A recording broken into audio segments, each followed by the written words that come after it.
Jadi posisi ki dalam agama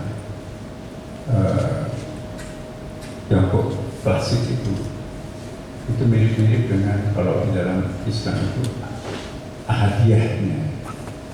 Kalau di dalam Yahudi itu mungkin Ein-Sof-nya. Dalam Hindu mungkin pas lagi Ahmad.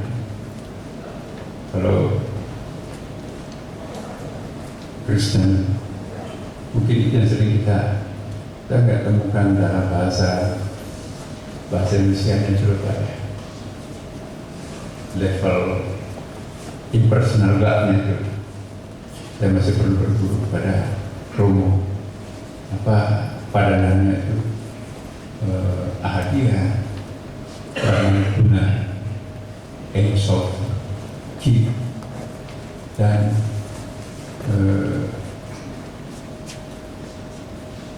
yang yin dan tahu semua. Jadi rupanya wujud ini bertingkat-tingkat. Ada tingkatan yang paling kasar, ya. Ada tingkatan yang paling setengah kasar, kemudian ada yang sangat abstrak tapi sudah punya nama. Kalau sudah punya nama pasti terdefinisikan. Jadi sesuatu yang punya nama pasti sudah terbatasi. Maka itu disebut Allah. Disebut Allah itu dalam Al-Quran. Ya, seolah-olah kita masih mencari sesuatu sebelum atau behind Allah itu sendiri. Dalam Al-Quran surah Al-Ikhlas itu disebutkan Qul huwa Allah ahad. Jadi huwa itu dia, Allah itu tahyidnya 100 poin daripada huwa itu sendiri. Allah itu tahyidnya ahad, ya. 100 poin dari Allah itu sendiri adalah ahad yang mana? Ada lagi Allah as-samad. As-samad itu tahyidnya 100 poinnya daripada al-ahad. Dan sampai nanti ke bawah bahwa yang wujud ini sebetulnya siapa sih? Kalau alam semesta ini dulu pernah tidak ada, dalam keyakinan Abraham itu, keyakinan kita alam ini dulu nggak pernah ada. Kalau memang alam ini tidak pernah ada, sembunyi di mana itu? Sembunyi di dalam diri Tuhan. Kalau ini berasal dari Tuhan, maka pada hakikatnya apakah segala sesuatu yang dari Tuhan itu mulia, suci, sakral atau enggak? Kan aneh, berasal dari yang maha sakral, tapi begitu berwujud menjadi tidak sakral. Seenak-enaknya kita bakar, seenaknya kita timbun dan seterusnya. Binatangnya seenaknya kita tembak, saya ngajak bergugurlah burung-burung itu karena senapan mainan kita. Siapa burung ini? Apalagi kalau kita lihat dalam pandangan ya, panteisi. Ini kan Al-Quran tempat itu. Oh iya, saya kata sambung. Maaf. Nah, Bapak Ibu sekalian, kesimpulannya, saya ingin agar kita semua di sini mengupgrade dialog kita, bukan lagi mendiskusikan tentang kerukunan antar umat beragama. Biarkan itu sudah menjadi tugasnya FKUB.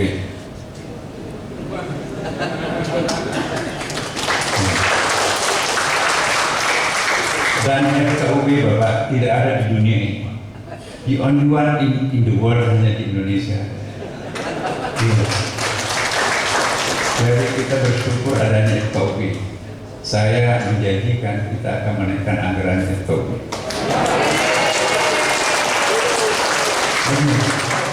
Saya hadir waktu di Solo.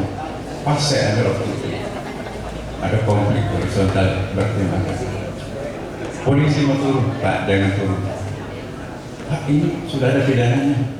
Makanya jangan turun. Kalau Anda turun pasti ada yang ditangkap, ya kan? Biarkanlah mereka FKB turun, selesai tanpa ada yang ditangkap. Seandainya polisi turun, belum tentu selesai dan pasti ada yang ditangkap karena ada pembakaran. Nah, ternyata bisa selesai. Jadi FKB itu lebih soft, lebih feminin daripada. Kenapa FKB menggunakan bahasa agama? Kenapa di sana menggunakan bahasa formal? Jadi bahasa agama itu femininity is the superpower. Bahasa batin itu adalah superpower. Ya. Maka itu kami Kementerian Agama mengembangkan apa yang kami istilahkan dengan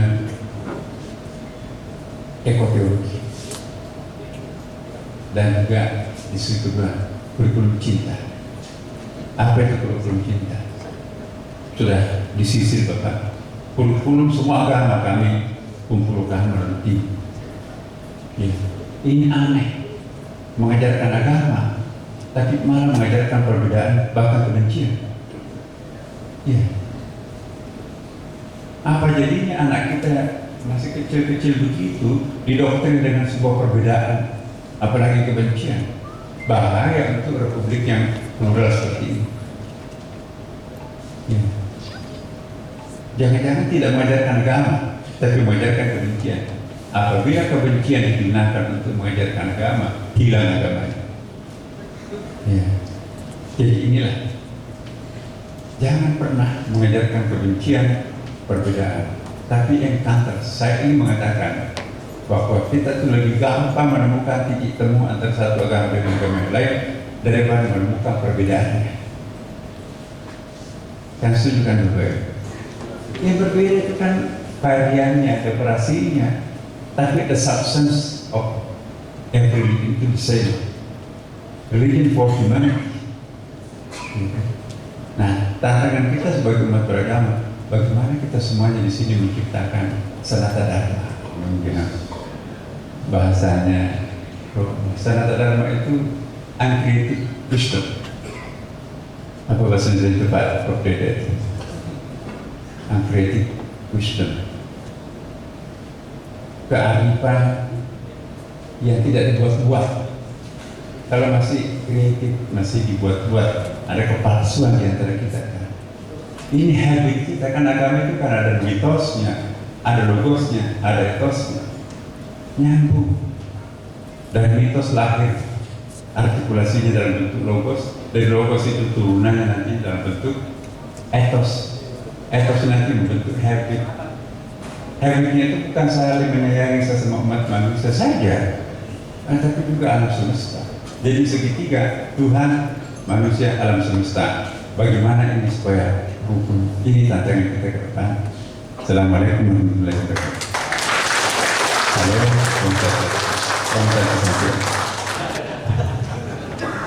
padahal saya itu beserta ini saudara-saudara saya seluruh agama di Indonesia dari tahun 89 yang tadi disampaikan oleh Muslim itu untuk mulai kumpul saja orang masih bertanya-tanya, aku boleh nggak datang ke gereja, saya boleh nggak datang ke masjid. Tahun itu kami sudah mulai, dan sekarang faktanya kita sudah bisa datang di tempat ini. Apa yang itu semua sesungguhnya kita punya ajaran tersendiri yang untuk saling bisa menghormati, coexisting one another, satu sama lain, menghormati satu sama lain. Masalah keimanan sudah ada tempatnya sendiri di dalam keyakinan kita, gak bisa dicampur-campur karena itu sudah sendiri-sendiri, lakum dinukum waliyadin. Tapi dalam konteks muamalah inilah yang kita harus biasakan ke depan. Kalau kita itu masih generasi orang tua kayak kita ini yang setiap saat ketemu. Yang harus dibiasakan adalah sampai pada anak-anak kita untuk terbiasa coexisting one another, hidup satu sama lain. Tidak boleh ada kata apa lagi? Kerepotan harus dipermudah. Kata-kata kerepotan kalau dimunculkan di benak pikiran dan hati kita, turunannya akan banyak. Nanti repot, gak ada dana. Tapi ke depan gak usah takut karena Menteri Agama sudah menyiapkan. Jadi kata kerepotan jangan sampai di-download oleh power of mind kita, oleh akal ini dan akal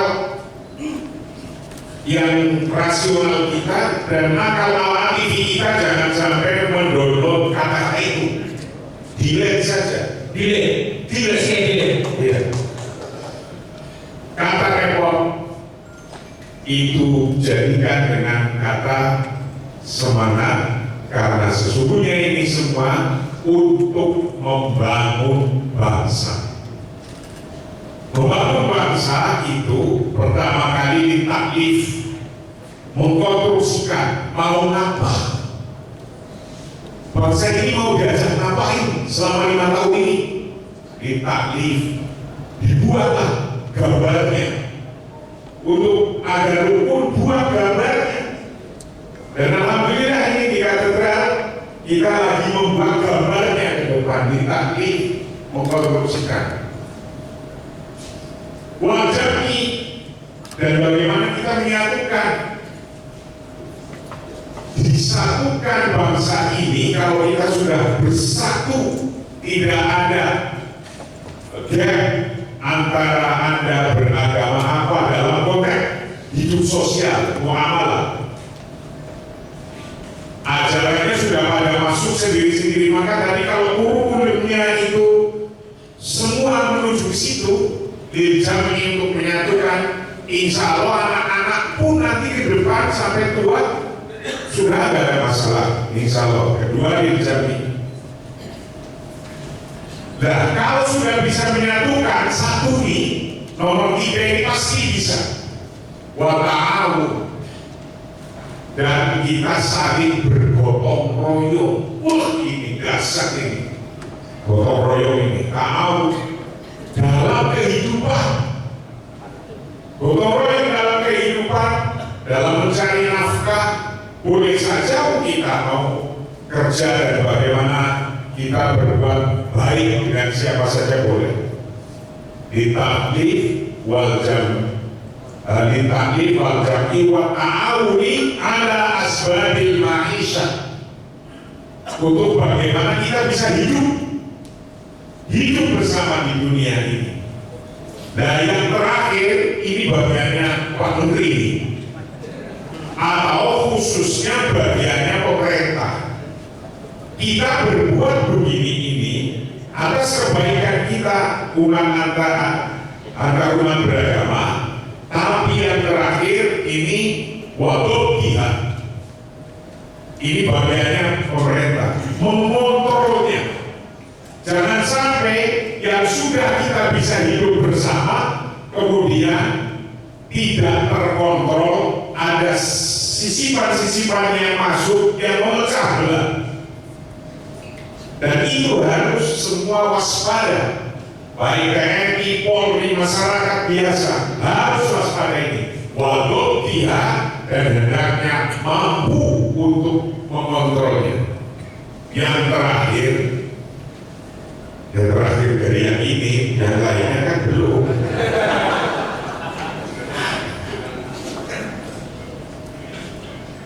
Bisa begini karena latihan.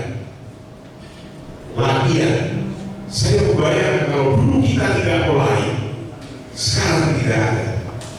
Maka ayo latih generasi kita terus sampai desa. Adanya kata-kata FKUB Pak Menteri, ini adanya ini forum kerukunan umat beragama kita bareng-bareng dulu menciptakan ini kata-kata ini dari tahun 89. Alhamdulillah diambil dan dikorek dan difasilitasi oleh pemerintah, wabil khusus Kementerian Agama. Terima kasih Pak Menteri. Oke, terima kasih.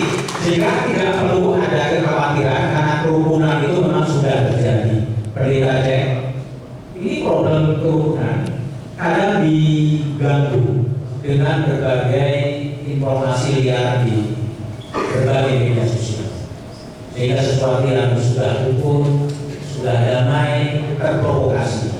Apakah bagaimana pemuka-pemuka agama mengantisipasi bagaimana terjadi intrusi di media sosial untuk menggoncang kerukunan yang sudah dibangun oleh Kiai Marsudi dan para pemuka agama? Terima kasih, saya menyampaikan penuh hormat dan salam perdamaian persaudaraan bagi kita semua dari Bapak Uskup, Bapak Agama. Kalau saya tadi bisik ke Bapak Philip, kalau Kiai Marsudi sudah bicara, kita jangan bicara lagi. Amin. Mestinya ditaruh paling akhir kalau di ayat si yang bohong itu kan terakhir. Lalu suaranya sudah mendengar, suara kita yang kecil-kecil udah. Suaranya ngantuk, Kiai Marsudi ngantuk.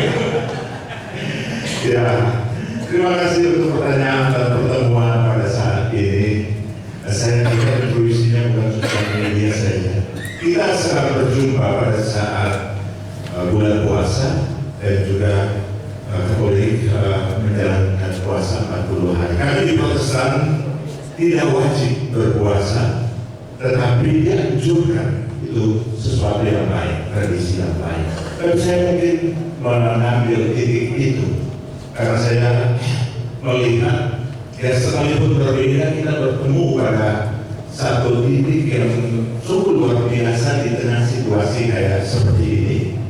Saya melihat puasa dalam bulan Ramadan bagi umat Islam ini sesuatu yang sangat terdalam karena di situ Quran diturunkan, di situ Muhammad diangkat sebagai Rasul, di situ kota Mekah ditaklukkan, Muhammad menang perang Badar, di situ puasa dan amal soleh diperintahkan bagi umat Islam, sehingga ada perjuangan yang sungguh luar biasa untuk membakar seluruh hawa nafsu dari dalam. Karena Ramadan berarti panas, itu membakar seluruh hawa nafsu dari dalam. Usaha untuk menahan diri, usaha untuk kembali kepada kedirian sejati atau ya kalau orang Jawa bilang sangkan melarang dumadi. Di Kristen kami juga belajar untuk melihat bagaimana proses menahan diri bercermin dari Yesus selama 40 hari berpuasa, 3 cobaan makanan. Kalau rubah batu menjadi roti, dia bilang manusia bukan hidup cuma dari roti, tapi dari firman Allah. Kalau kamu anak Allah, terjunkan dirimu dari ketinggian, maka malaikat-malaikat akan menadahmu di bawah. Dia bilang jangan pernah kamu mencobai Allah. Yang ketiga dicobai dengan kekuasaan. Kalau kamu tunduk sujud padaku, semua kekuasaan dunia akan aku berikan. Dari makanan, kekuasaan, ketinggian itu ditawarkan sebagai cobaan. Dan Yesus menolak pada saat puasa. Dia menahan diri, menarik diri ke dalam untuk betul-betul menemukan kedirian sebelum dia mulai kita. Di sini titik temu kita dan di sini pesan yang sangat kuat pada bulan Ramadan ini pada saat 40 hari puasa bagi umat Katolik. Kita kembali ke kedirian kita dan ini sumber kekuatan kita membangun kekuatan dari dalam pada kontemplatif yang sungguh-sungguh. Di situ kita berjumpa di dalam panggilan dan tanggung jawab bersama. Dan di sini jangankan hoax atau sosial media dan lain-lain. Tawaran yang selalu sangat menggoncang itu kekuasaan, harta, makanan dan lain-lain. Kita punya filter yang kuat untuk berdiri dalam kedirian dan panggilan kita. Di sini saya kira titik temu yang indah sekali pada saat bulan Ramadan. Oke, terima kasih. Jadi ini dari puasa adalah menjaga diri untuk komitmen orang Pak Chandra Setiawan, ya. Ketua Umum Majelis Tinggi Agama Konghucu Indonesia. Saya ingin coba dengar refleksi dari Pak Chandra selain sebagai hakim, tadi juga sebagai scholar dan ekonom. Bagaimana ini pemuka agama bisa memberikan advice dan saran-saran gitu agar situasi, saya sering menyebutnya intrik itu situasi yang bagi banyak orang ada harapan besar di sana, tapi ada kekhawatiran. Gambarnya itu ada kepastian, tapi ada ketidakpastian. Situasi itu kira-kira kalau dibaca di bawah kira-kira. Nah, Pak Chandra, kalau refleksi dari Pak Chandra terhadap situasi yang ada sekarang agar tadi Pak Marsudi mengatakan kerukunan ini menjadi modal sosial bisa terus berkembang sehingga target menuju 17 Agustus 2045 kalau Mas bisa tercapai kira-kira apa yang masalah yang perlu disampaikan? Baik, terima kasih. Pertama saya mengucapkan terima kasih atas undangan dan juga Monsius Hadur, Menteri Agama, semua umat Islam yang sedang menjalankan ibadah puasa. Saya ucapkan selamat menjalankan ibadah puasa dan langsung ke pertanyaan. Undang Konghucu itu dari raja sampai raja mempunyai kewajiban yang sama, yaitu mengendalikan diri. Itu sebagai pokok. Jadi kita harus mengendalikan diri. Nah, dalam situasi kita yang sekarang transisi ini, memang harus ada kemampuan kita semua untuk mengendalikan diri, membatasi, termasuk membatasi ucapan-ucapan yang bisa menyebabkan situasi menjadi bawah. Kita tahu kan memang kondisi perekonomian kita tidak baik-baik saja. Tidak ada saja di Indonesia, karena di dunia ini pertumbuhan ekonomi global kan ditargetkan hanya sekitar 3,1%. Jauh ya, kalau Indonesia memproyeksikan pertumbuhan ekonomi 8%, hanya saja di global hanya 2,1%, di Indonesia sekitar 5,1%. Nah, kalau tercapai saja 5,1% itu, kondisi kita kan tidak berubah. Oleh karena itu, kita sebagai tokoh agama, pemimpin di masyarakat harus betul-betul mampu mengendalikan diri untuk bisa hidup harmonis. Hidup harmonis itu artinya dalam konteks kita bisa menghormati perbedaan dari harmonis dan alam dan sebagainya. Jadi kuncinya adalah harmonis. Dalam nilai-nilai harmonis itu kita harus betul-betul saling menghormati, ya, saling menghormati. Nah, kemudian landasan cita kasih. Tadi Pak Menteri Agama menyinggung mengenai cita kasih. Kalau ini betul-betul di sekolah diajarkan bagaimana kita ini kesamaan kemanusiaan kita itu karena kita ada cita kasih. Nah, cita kasih itu harus dikedepankan kemanusiaan ini sehingga apa yang dikatakan oleh Kiai Marsudi atau gotong royong itu bisa terjadi sehingga mengendalikan diri seperti itu meningkatkan kebahagiaan. Kita yakin bahwa masih banyak orang Indonesia ini kan punya kemampuan. Dalam kondisi perekonomian tidak baik-baik saja, kalau kita ini kompak, bersatu, bersinergi, yang punya kemampuan lebih itu bisa betul-betul memberikan perhatian dan pemerintah hadir, maka mudah-mudahan kita bisa mengatasi melalui tahun-tahun ini, tahun-tahun 2025 ini dengan baik, sehingga akhirnya kerukunan terjaga ya. Dilakukan sekali bagaimana mengamalkan harmonisan itu dan harmoni, cita kasih, kemudian betul-betul saling menghormati satu sama lain, tidak menegasikan dan yang lain, sehingga tidak ada tidak tertinggal. Semua masih diorangkan. Itulah perlu ada kebersamaan antara pemerintah dan kita semua, sehingga masih dengan persatuan kita, dengan kemanusiaan kita itu masih bisa kita mengatasi permasalahan ini.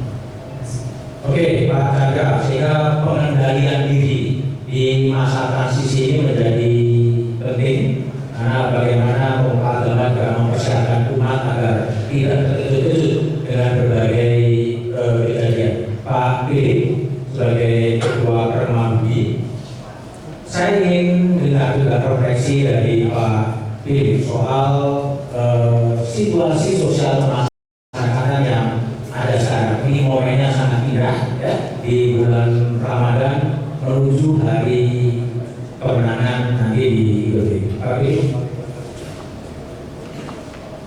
Terima kasih yang saya hormati Bapak Profesor Menteri, Pak Kardinal, sehat-sehat dan semua tokoh agama, termasuk suara yang besar maupun suara yang kecil.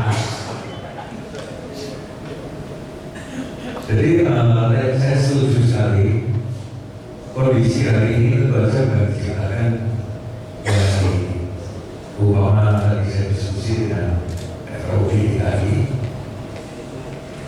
Sebenarnya saya ke FAUB, saya FAUB Jawa Timur, dan saya menjadi anggota FAUB itu sejak FAUB sebelum berdiri. Jadi waktu itu ada FKAUB,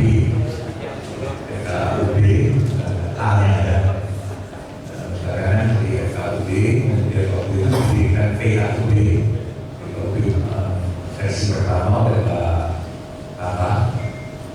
Jadi saya ikuti perkembangan FAUB-nya dan juga berkembang terus. Dari FAUB itu ada di Indonesia yang masuk dari pelosok-pelosok, dan di nasional ada beberapa organisasi yang serupa di Indonesia, termasuk yang diikuti oleh Pak Chandra dan sebagainya.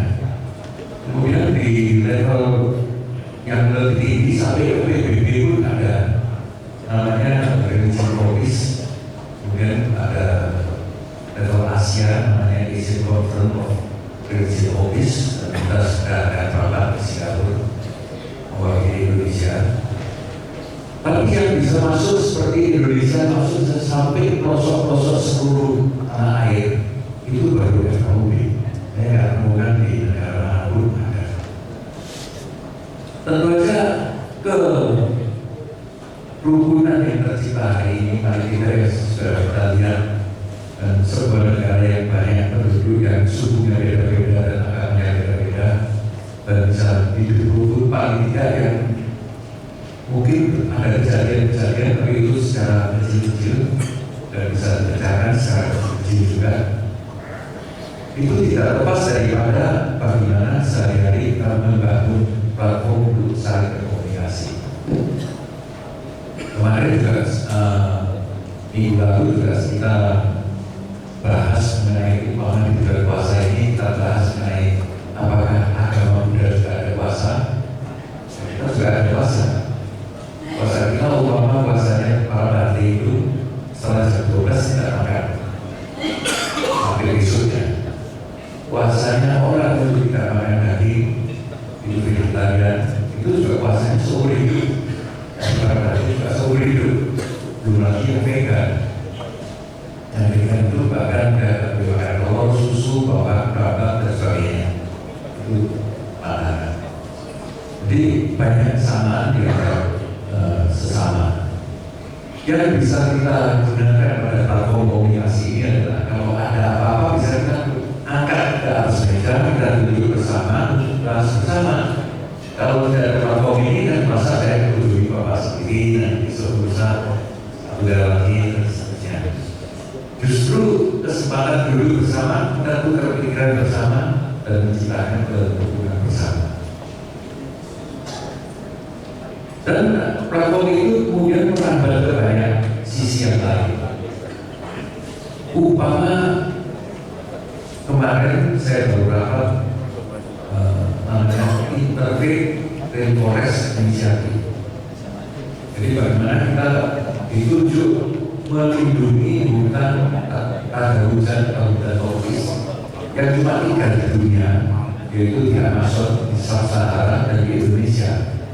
Indonesia dengan bertahan karena kiri itu 5.000 kilometer adalah hutan yang sangat penting bagi dunia. Kemudian banyak sekali suara yang menunjukkan bahwa kita harus protek hutan, kita tidak boleh menebang, kita harus ini dan itu.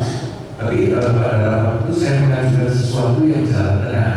Kita ikut Kementerian Agama dan komunikasi jalan tengah. Bahwa kita mau menebang hutan, mau gali tambang dan sebagainya, itu sesuatu yang sebenarnya diperlukan. Hari ini kita di ruangan ini, kita lihat lampunya nyala, AC-nya nyala, mikrofon nyala, semua itu pakai listrik. Di Indonesia listriknya 87% dari pembakaran batu bara dan minyak bumi. Jadi artinya nggak bisa berhenti. Cuma bagaimana kita mengontrol ini supaya kita sepantasnya, seperlunya.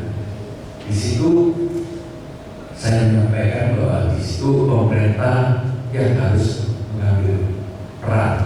Karena yang pengusaha dia harus investasi tentu saja dari keuntungan. Yang masyarakat pencinta hutan ya, dia inginnya hutan tidak dijarah sama sekali. Baca ada suatu keseimbangan profesional yang harus diciptakan pemerintah yang sebagai konsumen. Nah, banyak hal yang sebetulnya yang melibatkan kita di dalam kehidupan sosial ini, itulah yang menciptakan bahwa saya sama rekan-rekan yang lain ini bisa bersatu selama ini, dan kita banyak sekali komunikasi, beberapa kita sudah lanjut sampai ke kerjasama. Jadi tadi disampaikan oleh Pak Biar itu program tidak terwujud sebetulnya.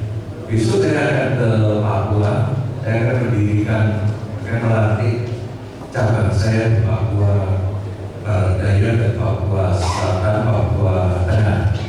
Jadi kita akan masuk ke provinsi dari 37 provinsi. Tentu saja di Papua kita kecil, namun kita bisa punya banyak sekali kesempatan kerjasama dengan masyarakat lokal dan perdagangan dan segala level masyarakat. Dan itu yang kita wajibkan dari Romo Pusat untuk ayo bersama-sama. Terima kasih. Oke, tapi sama juga kesana bagaimana memanfaatkan momen puasa ini untuk mengendalikan diri. Kita sedang menunggu ya Gubernur Jakarta Pak Pramono sedang naik menuju lokasi. Ya, saya coba lanjutkan terlebih dahulu pada Pak Dede sebagai Ketua Forum Komunikasi Umat Beragama di Jakarta. Apa sebetulnya yang diharapkan dari FKUI agar kerukunan di antara pemuka agama di bawah didukung oleh pemerintah dan turun sampai ke bawah, sehingga semuanya bisa berlangsung aman, bisa berlangsung smooth tanpa ada sebuah gunaan. Apa yang masih dibutuhkan dari itu? Baik, terima kasih Pak Menteri Koordinator. Saya menunggu Pak Pram ini. Menunggu Pak Pram. Nanti dapat datang kita nanti sepakat. Gini, kalau kami ini terima kasih Pak Menteri Agama telah hadir di sini. Terima kasih Pak Menteri, bisa berdiri sebentar, kita foto dulu. Foto dulu sebentar, sambil makan. Foto Pak Menteri, kita foto di sini aja. Bisa disahkan fotografernya. Oh, Pak.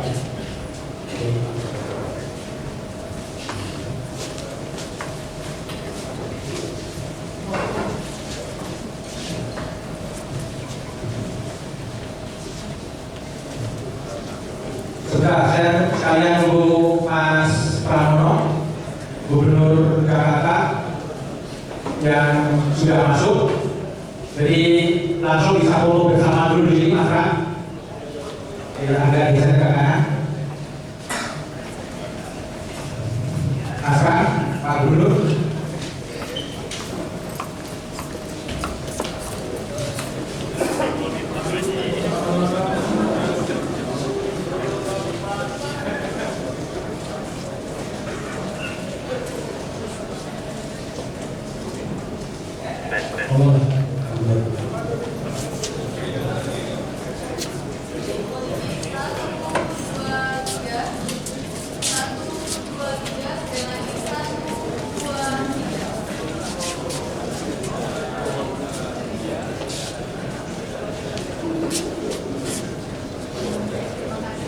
Oke, baik, terima kasih.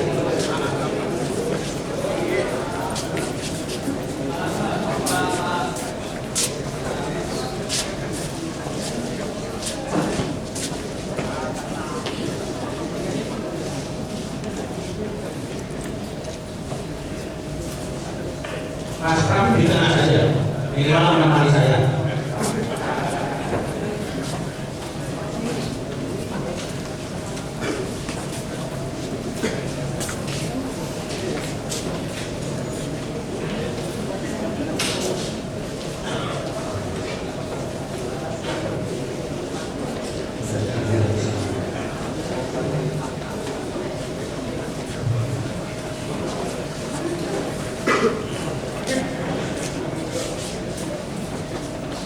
Oke Bapak Ibu, saya teruskan lebih dulu nih Mas Pak Gubernur. Saya baru saja bertanya kepada Pak Hedi sebagai Ketua Forum Kerukunan Umat Beragama di Jakarta.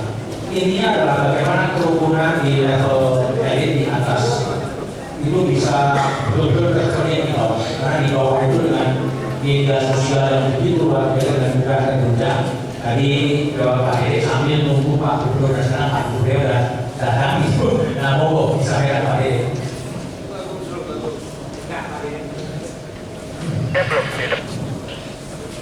Terima kasih Pak Budi dan terima kasih Pak Pras sebagai Gubernur. Mungkin akan memberikan sambutan kepada kita dan juga akan memberikan kejutan apa lagi Pak Budi. Tapi ini Pak Budi dan saya merasakan 5 tahun di Ketua FKUB itu bahwa masyarakat kita itu walaupun masyarakat kota itu sangat paternalistik. Sangat paternalistik. Jadi kalau pimpinannya sudah bersikap seperti ini, berkata seperti ini, itu ke bawah itu lebih mudah.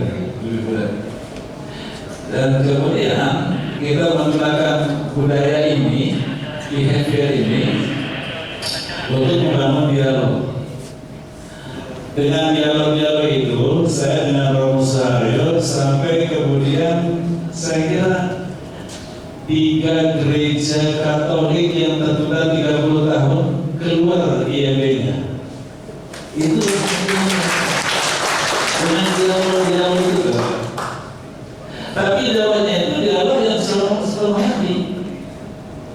Bapak benar-benar membayangkan Romo Suharyo itu dari kamar yang sangat sedih dan menulis ke saya.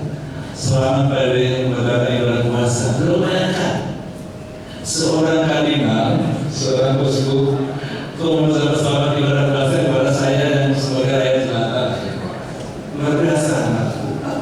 Itu luar biasa. Seorang itu. Lalu kemudian saya membalas selamat Romo, mudah-mudahan berbahagia berpuasa dalam rangka Paskah gitu. Artinya dialog yang sepenuh hati, tidak dialog yang separuh hati. Kalau dari separuh hati, di hati kita dibuka, kita berkata begini, tapi hatinya berbeda, itu nanti hasilnya tidak akan optimal. Tidak akan optimal. Saya ingin mengutip salah satu WA saya, karena baru hari ini, baru saya meminta kepada teman-teman saya di Istanbul bahwa kami di Kesumaran sudah habis dan mohon maaf dan sebagainya. Tapi teman ini juga dari Pak Pram. Terima kasih Pak. 5 tahun bersama Bapak DKI kondusif. Itu 5 tahun kondusif. Tidak ada kerusuhan gara-gara agama. Dan itu yang saya itu kenapa itu ini dialog. Dia dialog yang semua hati. Jadi kita itu betul tetap ambil agama dari kita mengerti aja bahwa kami perlu disiplin. Kemudian lebih baik itu disiplin. Jadi kita berasal dari Tuhan yang sama dan kita akan kepada Tuhan yang sama. Nah, kita harus berarti satu sama lain. Toh pemilik kita adalah sama. Makanya kemudian ngapain kita harus menghalangi gereja, ngapain harus menghalangi rumah ibadah yang lain, masjid atau yang lainnya gitu kan. Tentu kita sama-sama makhluknya dari Tuhan yang sama. Itu semua kita yakinkan, bahkan kemudian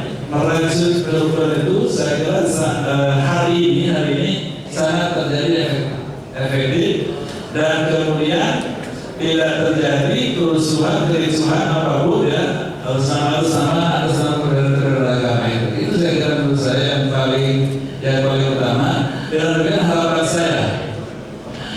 saya tokoh-tokoh agama, mari kita berbicara kepada jamaah kita untuk bicara kerukunan.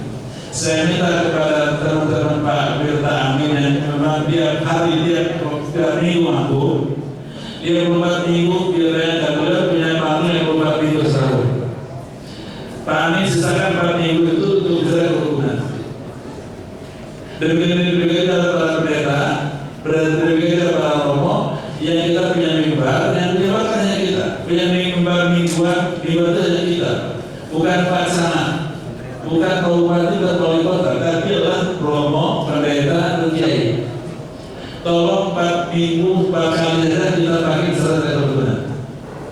Dan dari hati sendiri, dari hati yang berdalam, sehingga kemudian jamaah mendengarnya akan lebih nyaman. Mudah-mudahan ke depan Jakarta akan jauh lebih baik. Hari ini dalam konteks kolaborasi Pak Budi, Jakarta number one Indonesia.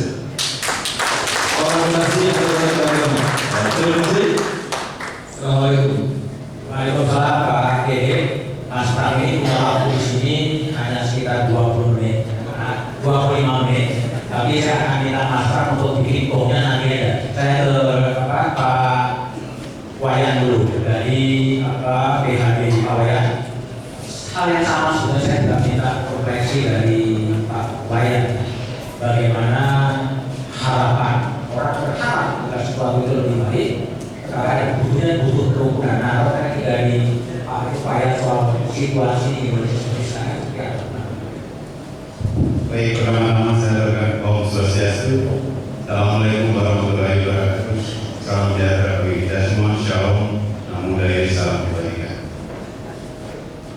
Permintaan permohonan maaf kami sampaikan di ruangan ini bahwa Ketua Umum Pengurus Harian Barisan Indonesia Pusat tidak dapat hadir karena melakukan kedinasan juga, dan kami lulus. Kami yang mewakili yang kami muliakan Romo, yang kami hormati Bapak Ibu yang ada dalam ruangan ini, yang terhormat Bapak Gubernur yang sudah berkenan hadir. Terima kasih. Terkait dengan konsep harapan merawat untuk merajut kerukunan antar umat beragama, kami sangat mendukung sekali apa yang disampaikan tadi oleh Pak Yai Mansur, bahwa FKUB itu menjadi tonggak sejarah untuk menyatukan segala etnis kerukunan antar umat beragama yang ada di Indonesia. Itu pertama. Yang kedua, bahwa kami tidak hanya memiliki konsep yang sudah menjadi gaung baik Indonesia secara nasional maupun internasional, bahwa kami Hindu itu memiliki konsep Trihijekara, bahwa kalau kita melaksanakan konsep Trihijekara ini dengan niat hati yang tulus, yang dasar kata kuncinya adalah cinta kasih, maka sesungguhnya kita sebagai anak bangsa, maka ini sebuah kunci untuk kita menjadi sama rata duduk di dalam keberadaan yang sama, berdiri sama rata duduk duduk sama rendah, berdiri sama ini akan menjadikan sebuah momentum untuk kita sama-sama bahwa anak bangsa di Indonesia harus memiliki asas keadilan. Itu yang pertama. Ketika merawat alam lingkungan, kami Barisan Indonesia baru saja melakukan penanaman pohon di Tanjung Pasir. Sebagai bentuk implementasi kami menghormati lingkungan, agar lingkungan itu memberikan manfaat kepada makhluk hidup yang ada di sekitarnya. Kedua, kami juga baru saja melaksanakan Saka Boga Sewana di 27 titik di seluruh Indonesia secara serentak. Kemarin kami lakukan, di mana di Jakarta dipusatkan di 2 titik, yaitu di Bekasi, yang kedua adalah di Cijantung. Apa yang kami ingin sampaikan pada kesempatan hari ini, bahwa kami ingin hadir, ingin mengimplementasikan nilai-nilai konsep itu. Karena kenapa demikian? Karena kami sebagai anak bangsa juga merasakan apa yang dirasakan oleh umat-umat yang dalam tanda kutip kebanyakan ingin merasakan cinta kasih yang ada di dalam setiap individu orang. Nah, saya mencoba mengutipkan relevansi dari kitab Chandogya Upanishad Mandala 6 Sutta 41 Mantra 1 Wasudewa Kutumbam, bahwa kita umat di seluruh dunia ini adalah bersaudara, bersatu darah, kita dalam ruangan yang sama. Oleh karena itu, entitas kehidupan apapun itu memiliki hak, ya, memiliki hak apapun di dalam dunia ini. Oleh karena itu, kita sebagai manusia yang memiliki energi spiritual, maka harus digunakan untuk hal-hal yang positif yang sekarang diimplementasikan oleh gerakan pemuda, ya, yang menyatukan dari entitas-entitas yang ada. Maksudnya adalah agar entitas cinta kasih ini betul-betul dirasakan oleh seluruh umat manusia. Saya apresiasi, saya berikan aplaus. Terima kasih. Nah, oleh karena itu inilah implementasi daripada konsep perikanan. Ya, konsep perikanan di satu sisi kita sebagai umat manusia menyadari betul harus harmonis melakukan hubungan baru. Di sisi lain kita sebagai manusia harus harmonis melakukan hubungan kepada sesama umat manusia. Di sisi lain pula kita juga harus mampu harmonis merawat alam lingkungan kita. Ketiga konsep inilah yang menjadi momen kalau kita ingin bahwa merawat harapan untuk meraih kerukunan antara umat beragama, maka kita harus betul-betul memiliki energi cinta kasih yang ada di dalam setiap orang manusia itu sendiri. Nah, saya ingin mengutip daripada apa yang disampaikan, biar tidak salah kutip, karena di dalam kutipan saya bacakan.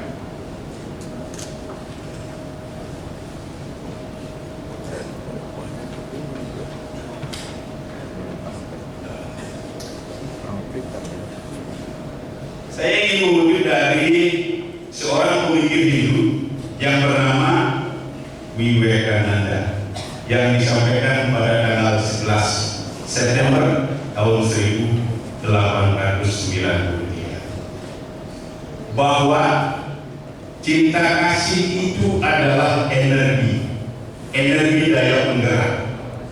Tetapi energi penggerak ini adalah kekuatan yang sifatnya tidak hanya memberi, tetapi tidak pernah memberikan dan menerima apapun. Artinya ini adalah pamrih, ini adalah kontainer. Kenapa saya sampaikan di tempat ini? Maka ketika energi cinta kasih itu digunakan oleh esensi manusia yang memiliki otoritas dalam menyampaikan hal-hal yang positif, maka kita sesungguhnya orang-orang yang terpilih untuk melanjutkan apa yang sudah menjadi sebuah momen di dalam diri kita untuk kita implementasikan dalam keberagaman kehidupan di Indonesia. Inilah esensi dasar yang dapat saya sampaikan.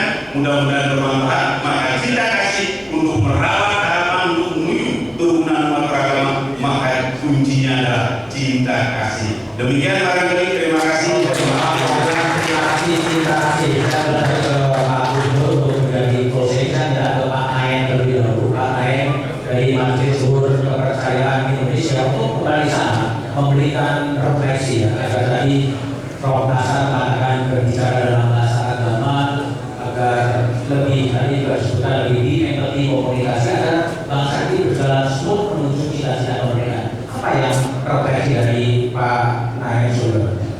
Terima kasih Pak Monsinyur, terima kasih undangannya Pak Gubernur, Mas Pram, dan para Bapak yang hadir pada sore hari ini. Selamat sore, dan saya ingin mengucapkan salam Pancasila. Tadi sudah dikutip oleh Pak Pendeta, di antaranya adalah Sangkan Parangin Dumadi dari. Terima kasih Pak Pendeta. Saya akan melengkapi. Dalam konsep kepercayaan itu ada 3 hal yang semuanya itu melakukan konsep ini. Yang pertama adalah tentang Manunggali Kawrulan Gusti. Manunggali Kawrulan Gusti merupakan bagaimana seorang pengayat menambah kepada Tuhan Yang Maha Esa. Dan di sana Manumba ini merupakan suatu kewajiban agar ada konsep pengendalian diri dalam diri masyarakat menjadi percaya. Lalu kebetulan saya dari Mengaji Sabda Dharma. Di dalam Manumba itu, Manubahnya itu harus betul-betul menemukan rasa damai, rasa sejati, rasa yang bahagia. Karena di dalam konsep Manumba ini, kalau kita mempunyai kesalahan di dalam satu hari, maka Manumba pun untuk hening itu sangat sulit. Kita merasakan keheningan karena di dalam diri kita itu ada nafsu yang ada menempel di dalam diri kita, sehingga untuk mencapai keheningan itu tidak bisa dilakukan secara mudah begitu. Lalu konsep yang kedua adalah tentang sangat parang itu mati, yang tadi sudah disebut oleh Pak Pendeta. Sangat parang itu mati merupakan konsep dari mana kita lahir, bagaimana kita menjalankan purwo mati wasono di dalam kehidupan ini, dan kelak ketika kita sudah tutup usia, ketika kita meninggal dunia, kita mau kemana.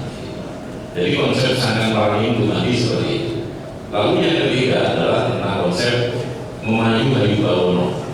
Dari dalam konsep memayu bayu bawono inilah itu bagaimana hubungan manusia dengan manusia, hubungan manusia dengan alam semesta, hubungan manusia dengan leluhur.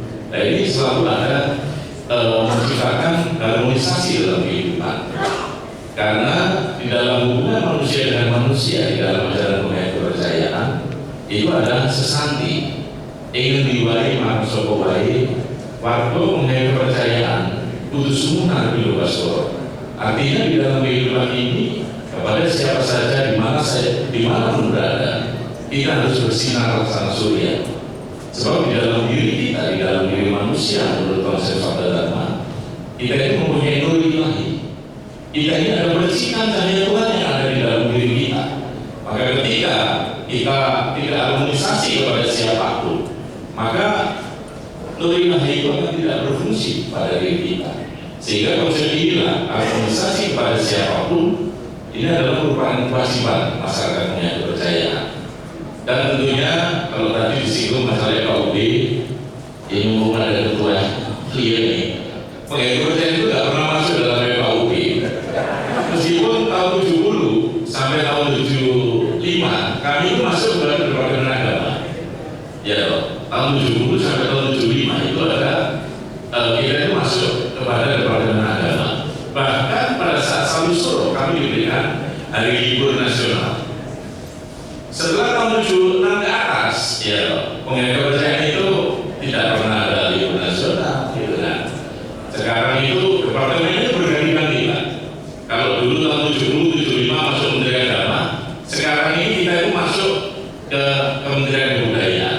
Sebelumnya itu masuk ke pariwisata, gitu ya. Mungkin dipikir pengen kepercayaan itu senang berwisata, gitu ya. Dimasukkan ke Kementerian waktu itu Departemen Budaya dan Pariwisata. Lalu selanjutnya masuk Kementerian Pendidikan dan Kebudayaan. Sekarang ini kementeriannya yang dulu satu sekarang sudah jadi 3, kita masuk Menteri Kebudayaan. Orang pengen kepercayaan itu tidak ingin tidak pernah melakukan protes apapun, karena kami ingin menjaga harmonisasi. Tapi mau ada ketua KUB kalau pengen kepercayaan dia tidak mau, karena di sana katanya ada dana-dana untuk agama dan kepercayaan. Karena kepercayaan tidak pernah diterapkan, jadi pertanyaan selalu bilang gitu. Dan mungkin ini adalah bagian dari harmonisasi dalam kehidupan. Tetapi sekali lagi, dalam puasanya orang punya kepercayaan itu saya selalu ditanya, Mas saya punya kepercayaan itu puasanya kapan? Saya sampaikan bahwa puasanya dari waktu setiap hari loh. Sebab kita itu menahan nafsu. Kita mau marah, ya kita mau marah seseorang. Nanti kalau kita samati, kita melakukan kontemplasi, kita bersembah, itu dirinya itu sulit. Makanya kita selalu seperti itu. Dan sekali lagi terima kasih karena memang waktu berjalan terus. Dan apabila ada hal yang kurang berkenan, saya mohon maaf. Terima kasih. Terima kasih. Jadi curhat dari Pak Naik mungkin akan dijawab oleh Gubernur. Kalau dia mau jawab,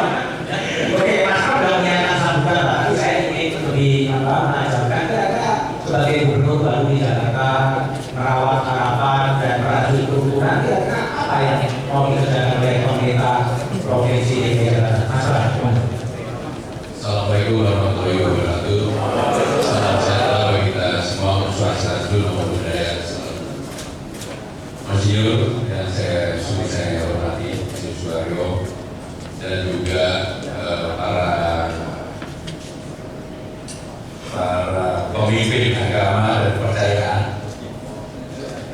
Ya, kalau saya kenal semua ini. Bapak Ibu saudara sekalian, yang pertama pertanyaan dari Mas Budiman tadi, jawabannya sederhana aja. Jakarta ini kalau menjadi lebih baik, pemimpinnya harus berlaku adil dan menjadi pemimpin bagi bangsa. Dan itu akan saya jalankan sebelumnya. Maka di awal ketika saya masuk ke Balai Kota, saya sampaikan kepada seluruh ASN dari Balai Kota, saya sekarang menjadi pemimpin kalian. Saya tidak akan pernah melihat siapa yang mendukung saya, siapa yang tidak mendukung saya, akan saya lakukan sama. Ini adalah bagian dari refleksi saya pribadi. Kenapa kemudian saya tidak pernah marah bagi siapapun yang tidak pernah mendukung saya juga apa gitu. Tapi intinya adalah seperti yang ini kan pasti menjadi ajaran dari semua agama. Kita menjaga dialog yang baik, memandang orang dengan baik. Dan yang paling penting Jakarta ini bagi saya pribadi, ketika saya keliling hampir 300 titik, persoalan yang serius bukan persoalan perbedaan agama. Persoalan yang serius Jakarta itu adalah disparitas, perbedaan kaya miskin yang terlalu sangat mencolok. Sehingga dalam negara inilah yang menjadi hal, kalau bapak-bapak, ibu-ibu sekalian perhatikan selama saya kampanye, saya tidak pernah menjadikan sesuatu yang bersifat fisik, membangun apa, membangun ini, enggak pernah. Yang saya jadikan mudah-mudahan saya bisa penuhi dalam sebelum 100 hari. Yang pertama, kamu bayar kemarin sudah selesai. Yang kedua, yang ini yang sebenarnya saya tidak mau bayar bisa selesai lebih cepat. Yang menyangkut kartu Jakarta Pintar. Kami akan membagikan pensiun kartu Jakarta Pintar ini 707.000 bagi penerima pada semua yang memang berhak untuk menerima itu. Kenapa ini menjadi penting bagi saya? Karena saya ini anaknya guru. Anaknya guru itu kalau nggak dapat beasiswa, nggak dapat seperti ini, pasti nggak bisa sekolah. Makanya saya membayangkan kalau Jakarta ini mau baik, pendidikan menjadi salah satu kata kunci. Untuk itu, besok kami akan bagikan 707.000 yang sebenarnya saya nggak pernah berpikir bahwa ini bisa saya selesaikan lebih cepat daripada saya bayangkan. Kenapa bisa cepat? Pemimpin harus memutuskan dan harus bertanggung jawab. Makanya saya putuskan dan saya bertanggung jawab untuk itu. Ketika saya tanya di internal Balai Kota, kenapa dulu nggak pernah memutuskan? Nggak ada yang berani memutuskan. Ini kan untuk masyarakat paling bawah, termasuk KJU, kartu Jakarta Mahasiswa Unggul untuk 15.000, nanti akan kami tambah jadi 20.000, supaya ada jaminan bagi warga yang tidak mampu, dan ini berlaku bagi semua agama, untuk menjadi mahasiswa dan selesai sampai dengan selesai kuliah, selama IP-nya itu memenuhi syarat, nggak diapa-apain, pemerintah Jakarta yang akan memberikan jaminan. Di samping itu, Monsinyur yang saya juga lakukan adalah saya baru tahu di semua agama ada masih kartu-kartu ijazah yang ditahan, semua agama. Saya nggak tahu di Katolik ya, tapi saya yakin ada, semua agama ada. Maka saya memutuskan, dan jumlahnya belasan ribu, semua ijazah akan kami buktikan. Pemerintah Jakarta yang bertanggung jawab untuk menyelesaikan itu. Ada yang sudah 15 tahun, ada yang 10 tahun, ada yang 5 tahun. Saya yakin kalau tidak dibuktikan, nggak akan diambil. Nah, kenapa ini saya sampaikan sebagai bagian dari menjawab pertanyaan Mas Budiman? Kalau Jakarta ini mau baik, hubungan pemimpin dan umatnya itu harus berlaku baik dan adil. Maka tadi sambil DKUB menyampaikan izin-izin gereja dan sebagainya hampir menjadi keluar di mana-mana. Saya sudah bilang di internal, kita harus adil. Maka perlakuannya harus sama. Nggak bisa selama syaratnya sudah terpenuhi, bawa ke saya berlaku. Itulah bagian dari keadilan bagi semuanya. Dan yang ingin saya sampaikan yang terakhir, untuk merawat harapan dan melanjutkan kerukunan antar umat beragama, maka yang tadi disampaikan dari kepercayaan itu harus dijawab karena itu bagian dari keadilan. Maka Bapak harus pergi ke Sebangkol di Jakarta dan semua agama termasuk kepercayaan sudah Pak. Dan saya menyampaikan secara terbuka, nanti ada pas kesra saya Pak Hendra kalau yang begini ini diselesaikan. Jadi Bapak berkait Hendra ya, Bapak Hendra ya. Jangan ormas-ormas semua dapat masa orang cari mana. Apalagi sekarang kemudian bawa kebudayaan Pak di saudara saya. Bapak Ibu dan saudara sekalian yang terakhir dari saya. 5 tahun ke depan di dalam memimpin Jakarta, saya tidak akan menjadikan sesuatu yang tetapi persoalan-persoalan berdasar yang saya selesaikan. Termasuk hari ini misalnya, saya bersama dengan Menko Pangan dan Menko PMK Menteri Lingkungan Hidup, bisa dilihat di sosmed atau media ini, ingin menyelesaikan persoalan sampah. Jadi saya ingin menyelesaikan persoalan sampah, persoalan ketersediaan air bersih di Jakarta, dan juga tentunya banjir sebagainya. Apakah bisa? Saya yakin kalau ini dikerjakan sungguh-sungguh bisa. Air bersih saya mentargetkan tahun 2029 semua warga Jakarta 100% berhak untuk mendapatkan air bersih. Caranya bagaimana? Kami akan mengadakan program pipanisasi baik itu dari Jatiluhur maupun dari Padokarya, dan untuk itu saya sudah berdiskusi dalam di internal Balai Kota termasuk dengan Pak Jaya mampu untuk dilakukan. Yang kedua, bagaimana dengan urusan sampah?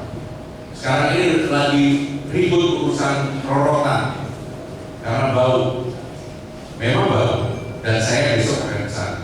Saya ingin melihat secara langsung apa yang menjadi akar persoalan. Tetapi kalau kemudian pemerintah pusat betul-betul mau mengeluarkan perpres yang mengatur bahwa kineserator TPP-nya menjadi 18, dan dulu saya kebetulan yang menyiapkan perpres yang di Siakobar, maka saya yakin seyakin-yakinnya persoalan sampah Jakarta bisa diselesaikan. Kenapa selesai? Sekarang ini setiap hari sampah Jakarta 8.000 setiap hari. Di Bantar Gebang, tadi pagi saya dari Bantar Gebang ada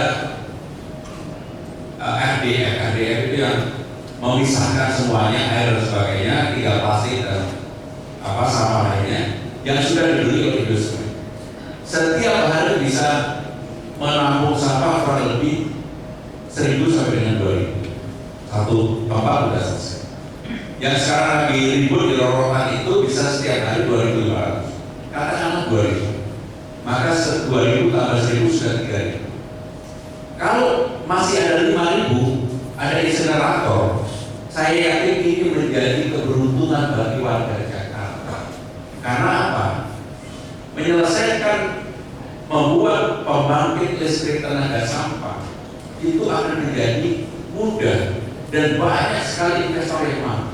Kenapa dulu nggak diputuskan? Karena takut dengan aparat penegak hukum dan nggak berani diputuskan. Karena persoalannya itu pimpinan. Kalau perpres PBB dibuat $18 per kilometer hours, saya yakin saya akan bisa segera menyelesaikan persoalan sampah yang ada di Jakarta. Dan saya berani mengambil risiko sekutu itu selama tidak diambil sesen pun pribadi. Dan ini benar-benar untuk menyelesaikan sampah. Kita buat transparan terbuka. Dalam proses kita libatkan aparat penegak hukum untuk mengawasi kami semuanya. Maka dengan demikian mudah-mudahan urusan sampah, urusan air di Jakarta ini akan selesai. Tetapi urusan Sebangkol juga akan selesai. Terima kasih. Wassalamualaikum warahmatullahi wabarakatuh. Terima kasih. Jadi ini saat yang terakhir. Saya akan mencoba menutup diskusi dalam kali ini. Saya ambil tulisan Mas Budi yang ada di Kompas cukup lama. Kemajemukan perlu disyukuri dengan cara melibatkan diri kita aktif dan konstruktif dalam kehidupan bangsa.